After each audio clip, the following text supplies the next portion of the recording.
अंदर से ऐसे भाव विभोर हो जाते थे वास्तव में इस पृथ्वी पर हमारे लिए भगवान हैं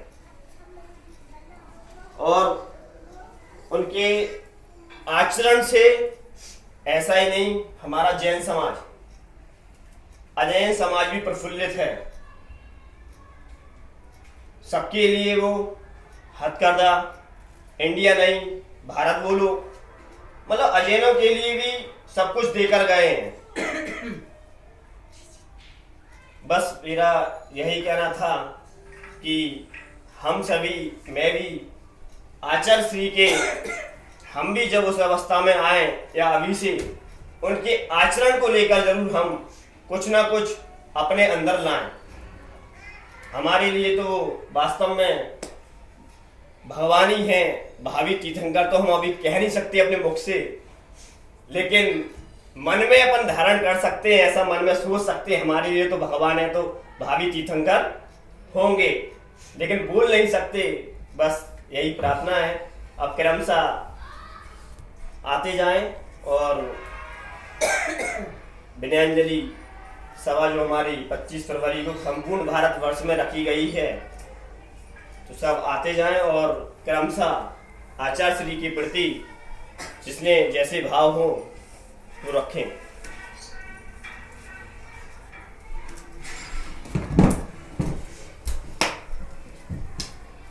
जय जिनेन्द्र, जय विद्यासागर महाराज जी की जय। विद्यासागर महाराज जितने बड़े वो थे उतने ही सरल स्वभाव के थे। जब उनको आहार देने का मौका मिला तो उनको आहार देना बहुत बड़ी बात होती है। तो उस टाइम हाथ कांप रहे थे उनको आहार देते हैं, तो उन्होंने बहुत शांत होकर बोला कि शांत हो जाओ फिर आहार देना। तो वो जितने बड़े थे उतने ही एकदम सरल स्वभाव के थे। तो उनके सामने जाके डर लगता था, लेकिन वो थोड़े ही टाइम में डर खत्म भी हो जाता था। तो बस अगर हमारे साथ नहीं है तो मैं इतना ही कहूँगी, इतनी शक्ति हमें दे न दाता, मन का विश्वास कमजोर होना, हम चले नेक रास्ते पे हमसे भूल कर भी कोई भूल होना।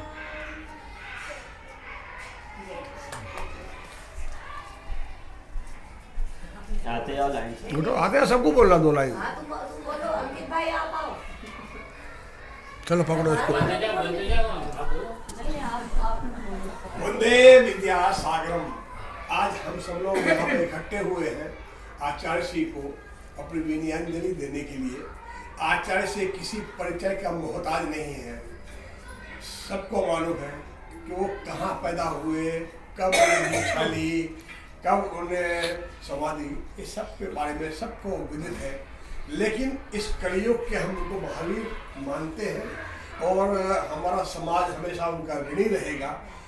और उन्होंने साहित्य में भी अपना इतना काम किया है, अनेक ग्रंथों की रचना की है, गौ माता की सेवा की है और बहुत सारे आश्रम, हाथकरघा उद्योग भी उनकी स्मृति में चल रहे हैं।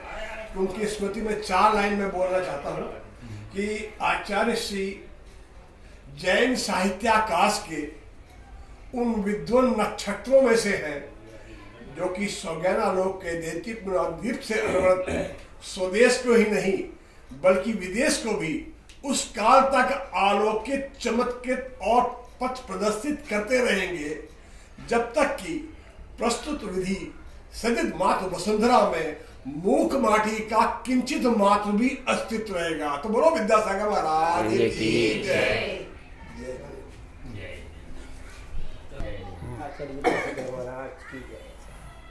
मैं तो अपनी सबसे पहले मैंने बीना बारा में आचार्य विद्यासागर का प्रोग्राम हुआ, आपको भी माने सागर के पास सबसे पहले मुझे दर्शन हुए। और उस टाइम अपनी स्वयं की गाड़ी से गए थे अपने परिवार को लेके, और उस टाइम टेंट में रुकी थी। अब तो लोग बाग माने वो बन गए, हर जगह कमरों में रुकते हैं यहीं थी। उस समय टेंट में रुके थे, अपनी स्वयं गाड़ी से गए थे। पर उस टाइम हमारे फर्स्ट दर्शन हुए थे। जब उनके हमने दर्शन किए, उनके प्रवचन सुने, उनके आचार, उनकी माने आहारचर्या वगैरह देखी, तो हम बहुत ही खुश हुए। उस दिन से हमने कुछ अपने मन में धारणा करके कुछ त्याग किया था। फर्स्ट त्याग किया था उस दिन हमने मन में धारण किया था। और फिर हमारे ललितपुर में भी उनके दर्शन हुए, कुंडलपुर में भी दर्शन हुए। अभी 8वीं में हमें अहमदाबाद आने पे हमारा ऐसा स्वप्न संग बनाया कि हम शिखर जी गए और शिखर जी के लौटने के बाद कहे पापा तुम यहाँ जबलपुर उतर जाओ, जबलपुर में प्रतिष्ठी के आचार्य श्री है और हम जा रहे हैं, तो आप वहाँ रुकना और आचार्य श्री के सामने में वहाँ का प्रोग्राम अटेंड करना। तो हम मड़िया पे रुके, वहाँ जगह नहीं मिली, मड़िया जी में रुके हम और हमारी नगर के हमारे उन्होंने समझी साहब वहाँ का भी आनंद लिया। मेरे अंदाज से 5-6 दफ़े हमारे उनके दर्शन हुए और उनकी आचार्य और तपस्या की गुणगान चित्र दुहाने ने की है, टीवी पे पारस चैनल पे भी की है। अपन उनके यहाँ क्या बोलेंगे जो उनके बारे में उन्होंने बताया है, आज अच्छे दिन से हम सुन रहे हैं उनकी जितनी प्रशंसा की, उनकी तपस्या और दिनचर्या के बारे में कुछ नहीं रहे। बोलते बोलते आंसू आ गए। आज मुक्ति सागर महाराज दिल्ली से सीधा प्रसारण आ गया था और उनके भी आंसू भरा जब वो दीदी बोली तो देखने वालों को भी आंसू आ गए। बस अब सब लोग देख रहे हैं, सब कर रहे हैं, लेकिन ऐसा कौन सा भाग्यशाली होगा जिसने अभी तक इस संसार में, इस माने राज्य में कि उनके दर्शन नहीं किए और वो अपने मोक्ष को चले गए। मेरे अंदाज में तो 90% होंगे कि सबने दर्शन किए होंगे, 100% 10% के नहीं किए होंगे, ऐसा मैं अपना अनुमान लगा रहा हूँ। वो सौभाग्यशाली नहीं है, वो तो समझ लो कि वो चलेगा, उन्होंने दर्शन नहीं किए। आई समझ जैसे अपनी शिखर जी है और जो कई लोग मर जाते, हम अपने गांव की बता रहे हैं, कई लोग ऐसे हैं कि चले गए और उन्होंने शिखर जी के दर्शन नहीं किए। और हमने अपने 3 दफ़े यहाँ से की और हमारी बच्चे ने 2 दफ़े यहाँ से कराई और अभी भी शक्ति रखते हैं, भगवान जाए निमित्त मिले फिर भी करेंगे। और पैदल ही करते हैं, ना डोली से करते हैं ना कुछ से करते हैं, करते हैं वंदना है दूसरी की फिर माने अपन क्षमता नहीं रखते हैं। तो ऐसे भाग रखने चाहिए भैया। साधु संतों की अपन उनके हिसाब से तो नहीं चल सकते हैं, लेकिन जैन कुल में आज इतना तो अपन को करना चाहिए कि रात्रि भोजन त्यागना चाहिए, उनके आचार विचार तो कुछ तो लेना चाहिए, गणित चीज त्यागना चाहिए, भ्रष्ट नहीं बनना चाहिए। माने ये दारू मारू की बातें छोड़ो, ये तो 1-2% पीते हैं, तो बड़ी बात है, लेकिन जो है रात्रि भोजन है, बिना देर दर्शन 2-3 चीज़ों का पालन तो जरूर करना चाहिए।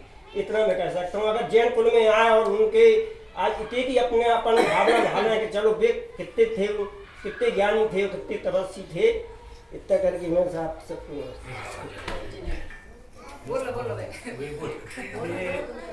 इस युग का सौभाग्य है, इस युग का सौभाग्य है इसमें गुरुवर जन्मे और हम सबका सौभाग्य है हम गुरुवर के युग में जन्मे। जब भी आचार्य श्री के दर्शन किए हैं या उनके चलचित्र को देखा है तो कुछ भाव जो आए हैं सबके मन में आते हैं। वो कुछ 2 गीत की 2 लाइनों के माध्यम से बताऊंगा। गीत चूंकि फिल्मी है पर तुमको देखा तो ये ख्याल आया, गुरु को देखा तो ये ख्याल आया, जिंदगी धूप तुम घना छाया, तुमको देखा तो ये ख्याल आया। जब गुरु जी को हम देखते हैं हमारे मन में यही ख्याल आता है कि हमारी जो जिंदगी धूप है, जो गमों की धूप है, जिसमें हम दुखों से दुखी हैं, अपने दुखों से, और जब गुरुदेव के वो मुस्कान का दर्शन कर लेते हैं तो हमारे सब अपने दुख दर्दों को भूलकर उनके श्रद्धा से नत हो जाते हैं। तो उस पर आगे और 2 लाइन। तुम चले जाओगे तो हम ये सोचेंगे, तुम चले जाओगे तो ये सोचेंगे, हमने क्या खोया हमने क्या पाया, हमने क्या खोया हमने क्या पाया। हमने क्या खोया? गुरुदेव के सानिध्य पाकर हमने क्या खोया? हमने अपनी बुराइयों को खोया और गुरुदेव के मार्गदर्शन में अपनी उनकी अच्छाइयों को हमने उनसे पाया। और अब जब गुरुदेव आज उनका पार्थिव शरीर हमारे बीच नहीं है, किंतु चूँकि गुरुदेव हमारे हृदय में, सबके हृदय में है, बस उनका पार्थिव शरीर नहीं है, तो उसमें जो उद्गार है कि हम जिसे गुनगुना नहीं सकते, हम जिसे गुनगुना नहीं सकते, वक्त ने ऐसा गीत क्यों गाया, वक्त ने ऐसा गीत क्यों गाया, वक्त ने ऐसा गीत क्यों गाया, तुम तो देखा तो ये ख्याल आया। इन्हीं भावनाओं के साथ सभी की तरफ से गुरुदेव के चरणों में विनय व श्रद्धांजलि। और गुरुदेव हमारे मन में हमेशा जीवित है, खाली उनका आज हमारे बीच में शरीर नहीं है, किंतु उनके जो बातें हैं, उनके द्वारा जो बताए गए संस्कार हैं, उनके द्वारा जो गौ संवर्धन आदि जो आदि बताए गए हैं, हथकरघा जो है, गुरुदेव ने छोटे से लेकर बड़े सबके लिए कुछ ना कुछ सोचा है, कुछ ना कुछ किया है। समाज के छोटे तबके से लेकर बड़े तबके से, अभी कुछ इंटरव्यू देख रहा था तो उसमें एक बीना के खटीक पर एक खटीक सज्जन जो नेता है, उनका इंटरव्यू देख रहा था, तो मतलब वो अपने आप को इतना धन्य मान रहा है कि मैं जैन समाज में नहीं जन्मा और गुरुदेव की मेरे ऊपर कितनी कृपा रही। उन्होंने मांसाहार का त्याग किया आजीवन, जो एक उस परिवार से आता है जहाँ मांसाहार ही उनको शुरू से सिखाया जाता है, उसने मांसाहार छोड़ा और गुरुदेव की प्रेरणा से गौशाला आदि का निर्माण किया। गौशाला बता रहे 1500 गायों की सेवा की उन्होंने। तो ऐसे हमारे गुरुदेव, इनकी महानता को तो शब्दों में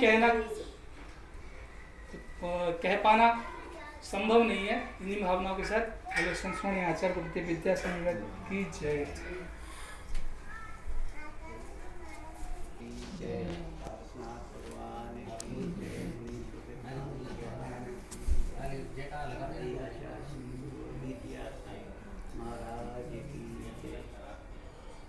आचार्य श्री जैन ही नहीं, जैनों से जो जैनेतर समाज है, सभी समाज के लोग आज दुखी हैं, क्योंकि आज हमारे भी आचार्य श्री नहीं है। आचार्य श्री की प्रेरणा से अपनी समाज ही नहीं, अन्य समाज, देश नहीं, विदेशों में आज का दिन मना रहे हैं। आज हमें उनके प्रेरणा से, उनके सिद्धांतों पर चलने की जरूरी है। जय गुरु।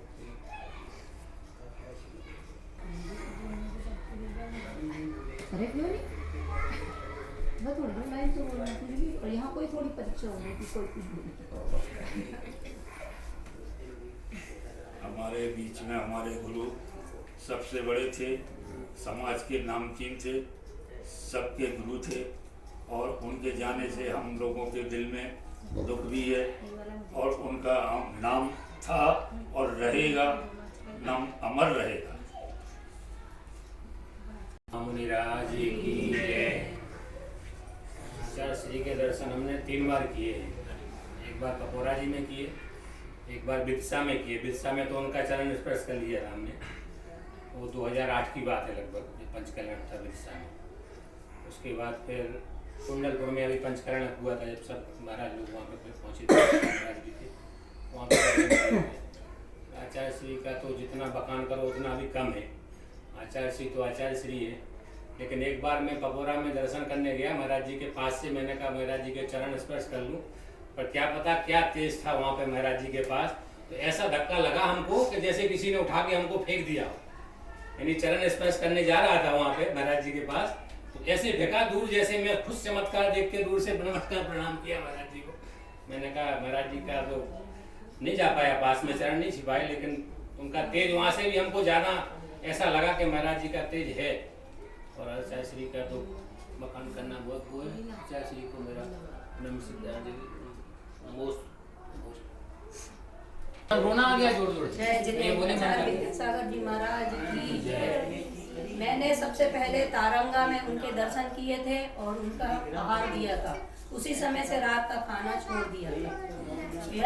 उसके बाद तो 3-4 बार मैंने दर्शन किए तिलवारा घाट में, वहाँ पे हम लोग ने दर्शन किए।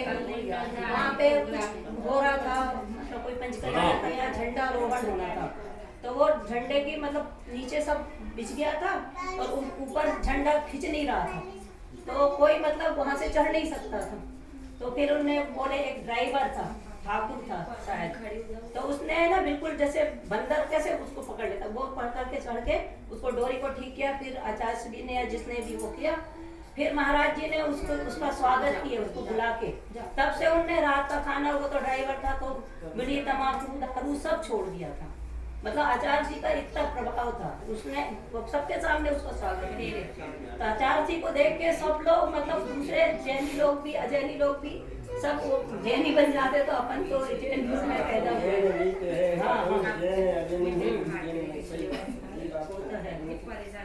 जय जिनेन्द्र। आचार्य श्री विद्यासागर जी की जय। मैं 4 मिनट महाराज जी के आगे गाना चाहती हूँ। चले आओ आचार्य श्री के नैना रोवे गुरुवर तेरी याद सताए, सांसों की ये डोरी कहीं छूटे न जाए। चले आओ आचार्य श्री के नैना रोवे गुरुवर तेरी याद सताए, सांसों की न डोरी कहीं छूटे न जाए। आचार्य श्री आज की जय। नहीं के पीछे एक राज, हर गीत के पीछे एक साजा होता है, हर बात के पीछे एक राज होता है। चांद पर देखो उस पर भी दाग होता है, बिगड़ी हुई तस्वीरें सवेरा जाती है उसकी, जिनकी सिर पर संतों का साथ होता है। जय जी ने जय जी। उनको हाथ देना ना आसान था, लेकिन अपने आप में भय लगता मुश्किल हो गया था, नहीं विदिशा में दर्शन किए थे महाराज जी के, तब मैंने उनका पूरे सिर के दर्शन किए थे। वो जब भी जाते थे ऐसे दौड़ दौड़ के जाते थे कि अपने उनका पीछा भी नहीं कर सकते, और जहाँ आहर होते थे वहाँ अपने कदम भी नहीं रख सकते, कि इतनी भीड़ होती थी, इतनी महिमा थी उनकी, अपने दूर से भी दर्शन होना दुर्लभ होता था। तब भी मैंने उनके 2-3 बार पास से दर्शन किए थे। वहाँ पे हम लोग रुके थे 2 दिन, और बहुत अच्छा वातावरण था, अच्छा लगा था वहाँ पे। और विद्यासागर महाराज जी की महिमा तो कोई सबको पता ही है, कोई बखान नहीं कर सकता अपने शब्दों में। उनने इंडिया को भारत बोला था, वो सबको आज तक याद है और याद रहेगा कि इंडिया नहीं भारत बोलो। और तो उनके शब्द बोलना बहुत कठिन है। जय जी। एक उनका हाव मिला, लेकिन बाकी जितने संघ है सभी को उन्होंने हाथ दे चुकी है।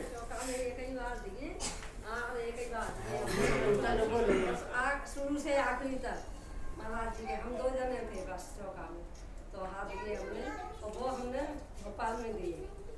आचार्य श्री को भोपाल बहुत पसंद करे, आज 2 साल पहले भोपाल में उनको बहुत गर्व है। बहुत अच्छी बात। हर महीने हाँ, उनके बहुत चौपासे हुए भोपाल। हम लोग तो रोज अंकित भाई नहीं बोल रहे। ये दो आज आप भी बोलो। सब लोग इकट्ठे हुए, हमको तो आता है सब। आचार्य श्री को अपने अपने भाव में अपने विनयाञ्जलि समर्पित की।